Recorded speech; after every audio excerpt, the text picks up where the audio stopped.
is a deal, how would regulatory alignment be enforced on the other side of the EU? I mean, how are they going to try and do it? Well, that's, of course, the big question, because this is an area where the starting point for the two sides was absolutely miles apart.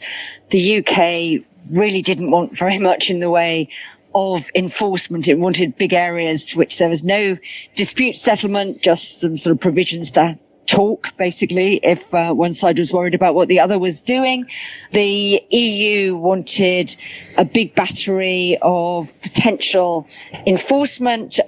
And one of the other big differences between the UK and the EU, where the UK does seem to have moved a bit, has been on what's called governance. The UK started out saying, actually, we don't want one all singing, all dancing comprehensive agreement. We'd like a lot of different agreements. And any sort of retaliation would be confined to the terms of that agreement. So if we had a row about fish, you could take action on fish, but you couldn't take action on aviation or on trade in goods.